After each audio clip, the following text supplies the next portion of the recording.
In corso a Padova il vertice tra Lega e Forza Italia per lo strappo sulle candidature che dopo Sandona, Adria, Bussolengo e Sona potrebbe allargarsi a Vicenza e Treviso.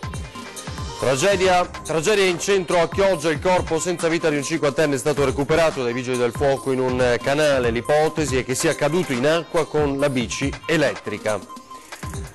È morto dopo 3 settimane di agonia l'anziano di Villanova di Campo San Piero, rimasto gravemente ustionato in un incidente domestico mentre attizzava le fiamme del camino. Ha ignorato l'obbligo di dimora che gli imponeva di stare a casa la notte. Gelataio 47enne, arrestato dai carabinieri, era stato anche denunciato per allaccio abusivo dell'elettricità. Da Treviso la violenta lite pronto soccorso tra senza tetto che usano la sala d'attesa come una lavanderia. Infermieri costretti a intervenire per sedare gli animi. Caschetti refrigeranti per impedire la caduta dei capelli per le donne che fanno la chemioterapia. Record per la raccolta fondi avviata dalle parrucchiere della Marca. Cala il sipario sull'esercitazione della protezione civile dell'ANA, un successo oltre le aspettative che incoraggia Vittorio Veneto alla grande adunata triveneta del centenario prevista a giugno. Buongiorno e ben ritrovati in diretta con l'informazione di Antena 3, la nostra prima edizione, il racconto di queste ore, di questa mattinata, ed è fondamentale capire che cosa succede sul fronte politico nei vari comuni che vanno al voto. In questo momento ed è in corso, a dire il vero, da ore il vertice a Padova, soprattutto tra Forza Italia e Lega che vivono ore di tensione. In diretta per noi c'è Filippo Fois. Allora Filippo, ci sono novità, ancora chiusi nelle loro stanze, che succede? Buongiorno Ferdinando, il vertice è finito 2 minuti fa. E quella rottura che tu annunciavi con un condizionale può pure andare al presente indicativo, perché la Lega sosterrà la candidatura di Francesco Rucco a Vicenza e di Francesca Villa a Sandona di Piave, per cui a questo punto Lega e Forza Italia correranno separate, perlomeno al primo turno delle prossime elezioni amministrative in questi 2 comuni.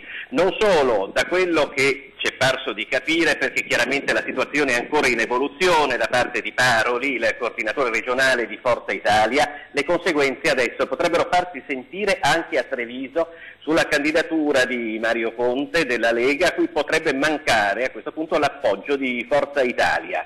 È un vertice che si è concluso, come ti dicevo, da pochissimi istanti. Queste sono le primissime dichiarazioni che abbiamo raccolto proprio pochi secondi fa.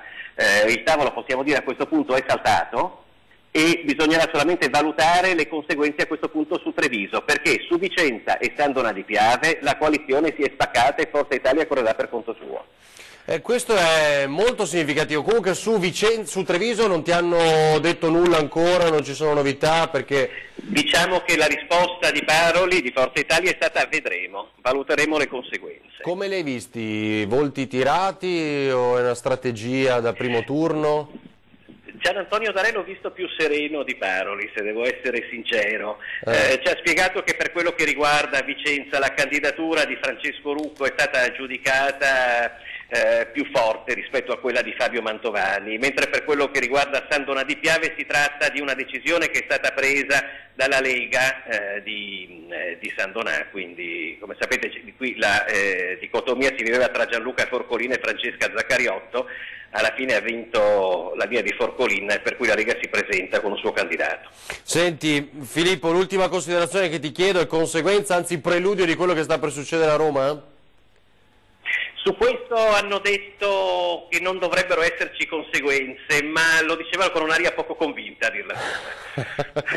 Grazie, beh, chiaro, avete sentito, grazie a Filippo Fois da Padova. Abbiamo scoperto quindi la notizia di pochissimi istanti fa per quanto riguarda Vicenza e Sandona. Queste sono le certezze fino ad ora. Dunque Forza Italia e Lega non si presentano più insieme, si dividono le strade, almeno al primo turno l'avete sentito, e su Treviso vedremo. Tra l'altro vi anticipiamo che questa sera 20:10 sarà ospite Mario Conte, candidato sindaco del centrodestra, unito almeno fino a questo momento a Treviso. Ne abbiamo discusso anche ieri sera a Ring, fronte romano, quindi governativo, con un presidente del Carroccio Veneto, Massimo Bitonci, sempre più convinto dell'alleanza con i 5 Stelle, ma di Forza Italia che si fa? Sentiamo.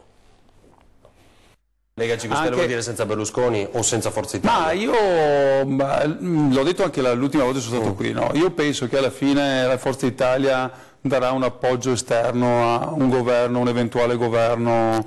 Quindi Berlusconi non può star fuori. Stelle con appoggio esterno di Forza Italia? Forza Italia non può star fuori assolutamente, però può farlo appoggiando dall'esterno un governo, e io penso che per loro, per il Movimento 5 Stelle, questa sia veramente l'ultima occasione. Anche il teatrino che è andato in scena all'uscita delle consultazioni da parte del centrodestra ha fatto capire chiaramente che Berlusconi stava recitando la parte, una parte che però secondo me a Salvini, cioè io fossi stato Salvini una volta girato l'angolo, cioè, non so cosa gli avrei fatto. Nel momento in cui dovesse capitare che l'elemento ostativo è una persona, un nome, io sono convinto che alla fine il centrodestra rimarrà comunque compatto a questo. È difficile credere che la Lega possa volere davvero questo abbraccio, non dico mortale, ma certamente pericoloso con i 5 Stelle. E ora ci colleghiamo invece con Venezia, c'è Tiziana Bolognani, ci racconta la tragedia che si è consumata questa mattina nel centro storico a Chioggia, dove un uomo ha perso la vita nelle acque di un canale. Tiziana? Sì, buongiorno. Quella che vi raccontiamo stamattina da Chioggia è una morte in conseguenza di una tragica fatalità. Non vi sarebbero infatti dubbi sulle cause del decesso dell'uomo recuperato nelle prime ore di oggi nelle acque del Canal Vena, nel centro storico della città. Pur priva di documenti, la vittima è stata identificata. Si tratta di un ultracinquantenne del posto, del quale al momento non vengono diffuse le generalità. Secondo la prima ricostruzione della dinamica dell'accaduto, l'uomo, che era in sella alla sua bicicletta elettrica, stava pedalando lungo l'argine quando avrebbe perso l'equilibrio finendo nel canale. Attimi drammatici per la vittima, che a quel punto non sarebbe riuscita a mettersi in salvo. La salma è stata recuperata dai vigili del fuoco. I rilievi di legge sono stati eseguiti invece dai carabinieri della compagnia di Chioggia, che hanno informato il magistrato di turno. E per il momento è tutto, a voi.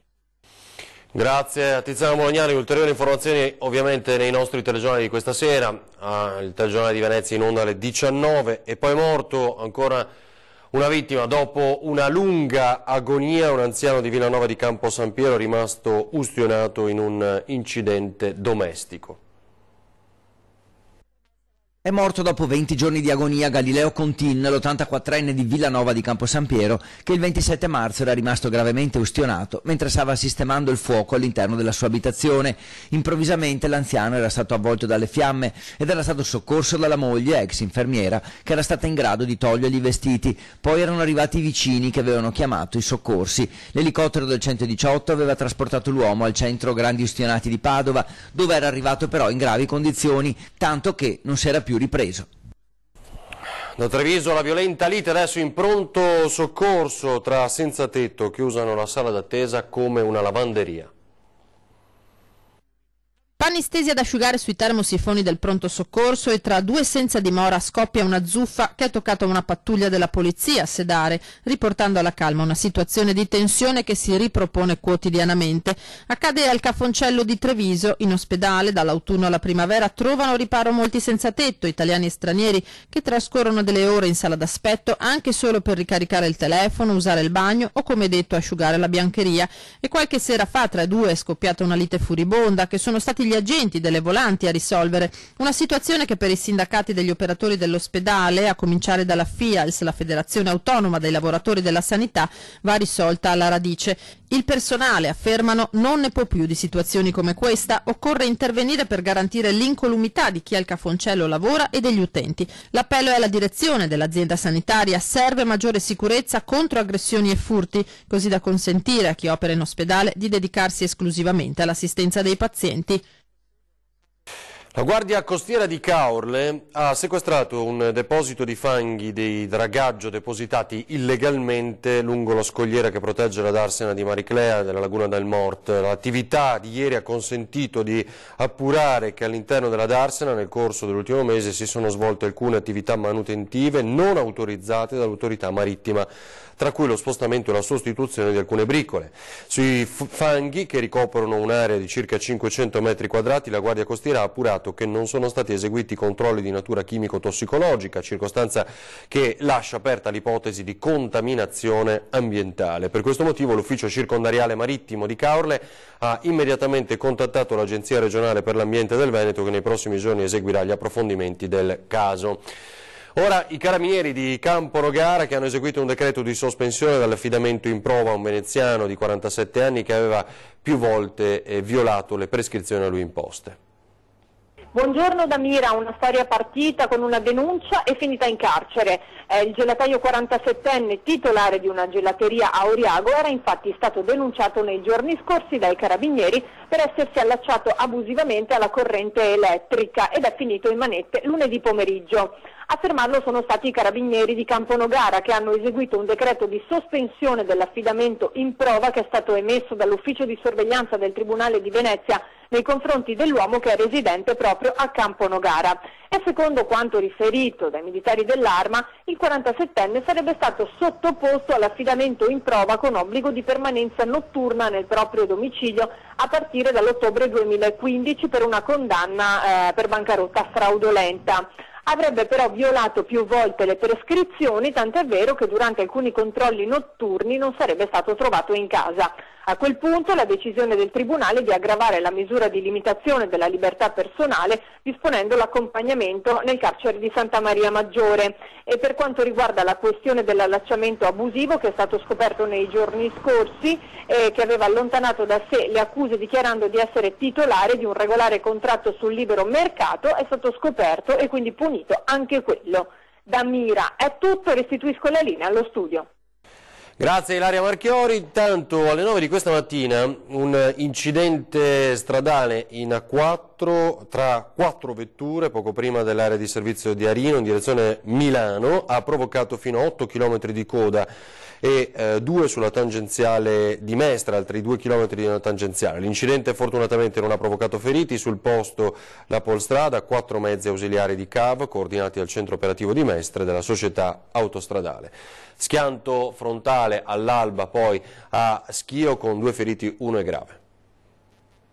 Schio e l'Alba in via Maestri del Lavoro quando sotto una luce crepuscolare 2 vetture si scontrano frontalmente, uno schianto terribile. Feriti i 2 automobilisti, uno viene portato via dall'ambulanza in codice giallo, l'altro, un giovane vicentino, alla peggio. Resta incastrato tra le lamiere della sua Alfa. Mentre i carabinieri deviano il traffico, i vigili del fuoco con martinetti, cesoie e divaricatori idraulici riescono a liberarlo. Il ragazzo, soccorso dai medici del 118, viene portato in ospedale in gravi condizioni. I medici furbetti del cartellino, va avanti l'indagine voluta dal governatore Zaia e i primi risultati portano circa 100.000 euro nelle casse dell'azienda ospedaliera. Un centinaio tra medici e primari. Sono questi i primi furbetti del cartellino scoperti dagli ispettori mandati dalla Regione nell'azienda ospedaliera di Padova. Irregolarità commesse tra 2016 e 2017, cui i professionisti hanno replicato con giustificazioni di vario tipo, un guasto nel budget, dimenticanze, banali errori. Nel mirino della Regione l'attività extramoenia in libera professione di questi medici soggetta a regole precise, tanto che eventuali danni al sistema sanitario nazionale potrebbero essere segnalati alla Corte dei Conti. In attesa che i risultati vengano esaminati anche dalla Commissione Sanità del Consiglio regionale, già trattenuti i professionisti l'intero importo di parcelle controverse per un totale di circa 100.000 euro. Un altro tuffo in Canal Grande. Il sindaco Brugnaro vorrebbe agire sia nei confronti di chi lo fa, sia nei confronti di chi posta per primo uno di questi video che poi fanno il giro del web. Queste dichiarazioni che adesso sentirete dal sindaco Brugnaro hanno fatto molto discutere nelle ultime ore.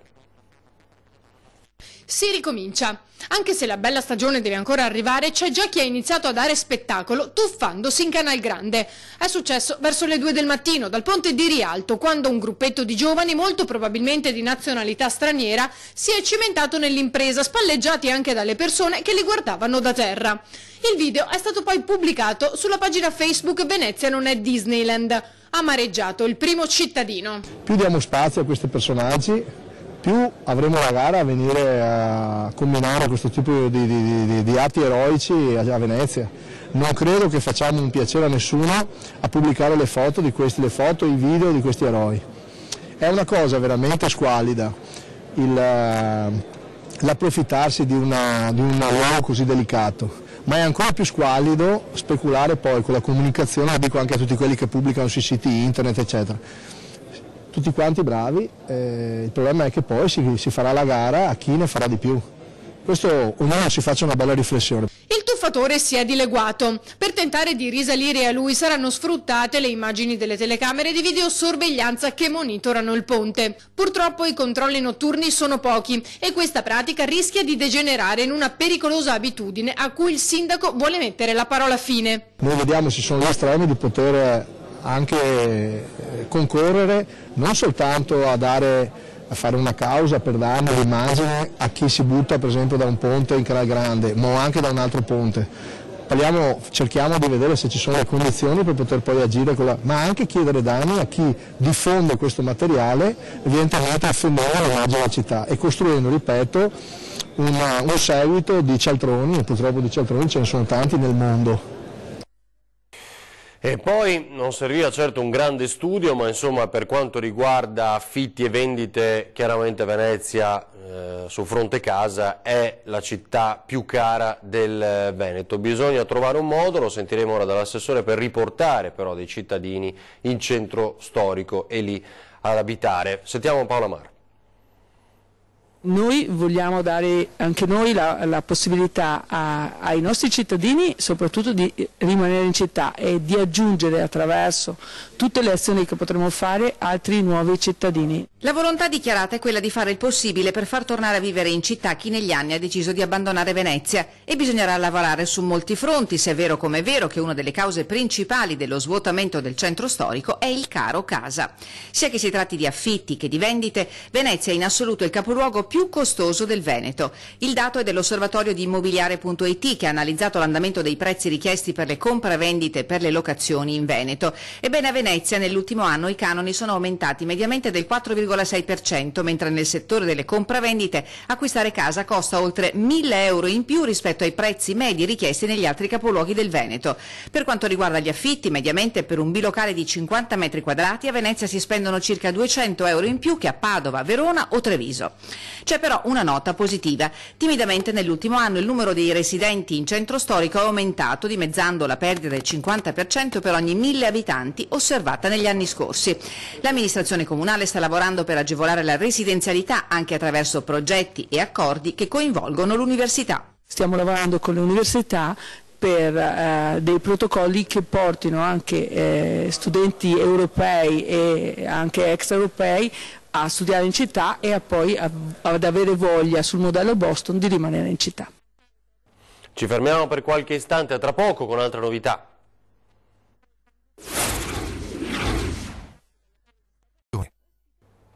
Torniamo in diretta alla nostra prima edizione, ancora casa, emergenza casa a Venezia, perché c'è un appello dal Presidente della Municipalità di Murano e Burano rivolto alla Presidente dell'Ater e al Sindaco Brugnaro proprio perché siano assegnati gli alloggi che si possono dare. Vediamo. L'appello è accorato perché una città con sempre meno residenti è una città destinata a non poter offrire nemmeno ai pochi rimasti una qualità di vita degna. L'emergenza abitativa a Venezia è un problema che rende la vita difficile in città. A misura oramai colma, Giovanni Martini, presidente della municipalità di Murano Burano, ha preso carta e penna e si è rivolto al presidente dell'Ater e al sindaco di Venezia. La casa a Venezia è un privilegio che sta diventando di pochi.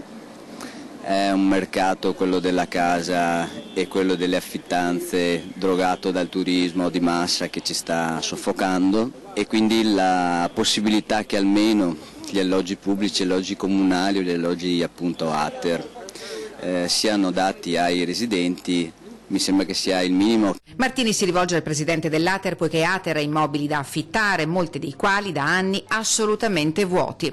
A Venezia c'è necessità di abitazioni popolari ed è paradossale che essendocene la disponibilità non vengano assegnate. Si calcola più o meno che siano 300 gli alloggi Ater a Venezia, appunto sfitti, alcuni sono, e lo sappiamo per certo, assolutamente abitabili e da 3-4 anni comunque non sono abitati.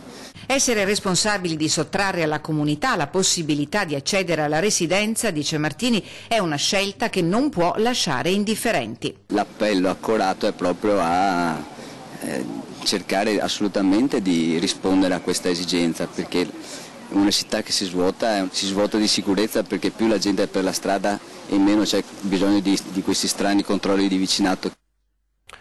Caschetti refrigeranti che impediscono la caduta dei capelli per le donne che si sottopongono alla chemioterapia. Record per la raccolta fondi avviata dalle parrucchiere della Marca. 15/4/2018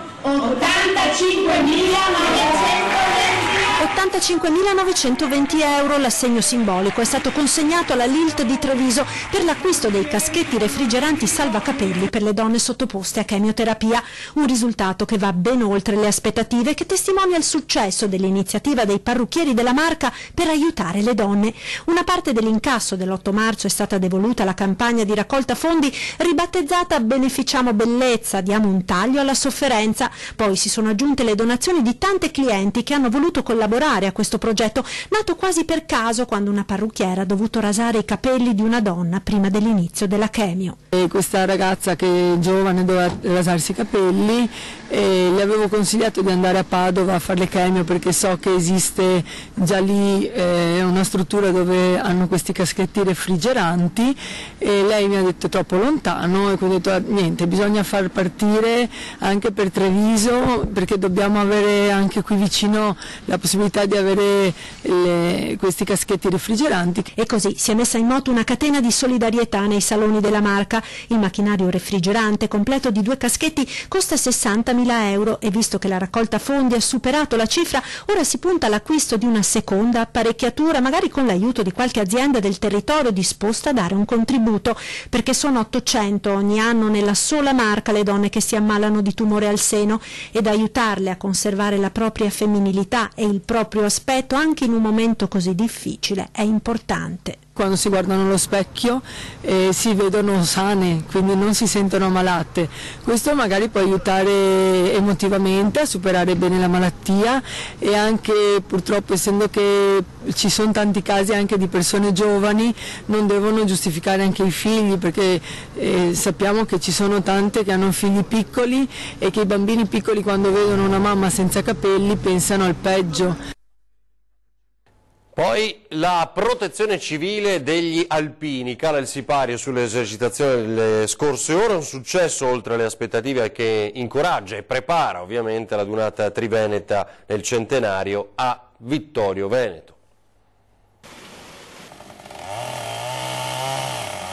Noi stiamo sistemando i sentieri di Retissima del Monte Altare. C'è molto da fare, quindi ci teniamo in allenamento anche per questo. In 2 giorni sono stati coinvolti più di 1200 volontari della Protezione Civile dell'ANA di tutto il Triveneto, in 24 cantieri formativi ed addestrativi di tutte le specialità di primo intervento. Un'esercitazione generale in grado di dare un'anticipazione della grande adunata triveneta del centenario che si celebrerà quest'anno nella città della Vittoria.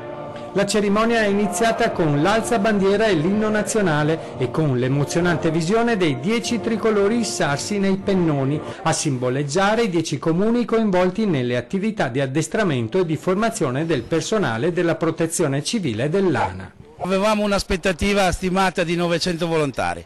Siamo arrivati a 1200, ne siamo fieri e siamo contenti. Ci sono stati alcuni campi, alcuni cantieri, soprattutto sulla formazione, perché noi ne abbiamo bisogno anche della formazione, devo dire eccellenti i subacquei, eccellenti i cinofili, gli alpinisti e l'idrogeologica, davvero bravi tutti. Per essere pronti a rispondere nei casi di emergenza, e devo dire con grande soddisfazione che questo è il nostro segno, lo abbiamo dimostrato negli eventi precedenti, io credo che saremo sempre pronti, ecco, perché per fare un servizio agli altri bisogna essere preparati.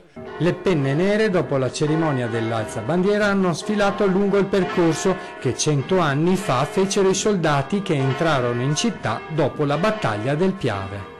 La sezione vittoriese si prepara ad una dunata in grande stile. È tutto, adesso c'è ore 13 con Marta Marangon, si parlerà di salute, poi i nostri telegiornali questa sera e ci rivediamo per 20:10 con il candidato sindaco del centrodestra a Treviso, Mario Conte. Adesso previsioni meteo, grazie, buona giornata.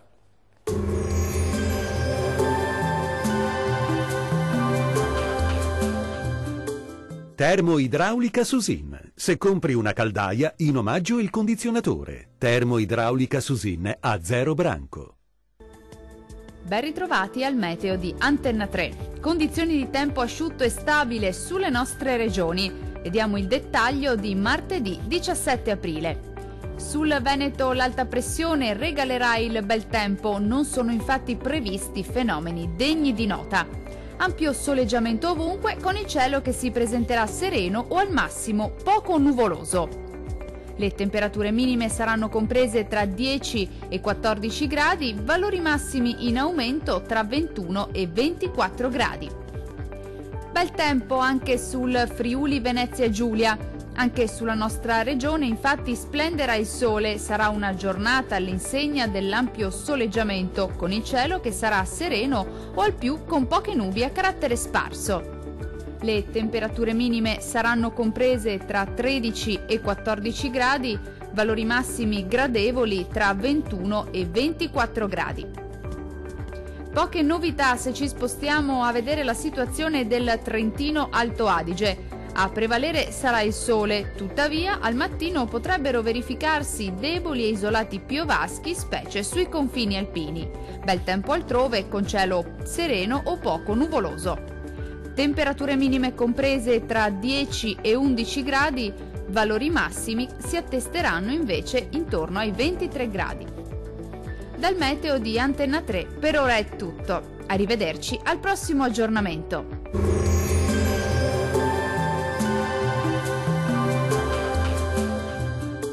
Termoidraulica Susin. Se compri una caldaia, in omaggio il condizionatore. Termoidraulica Susin a 0 branco.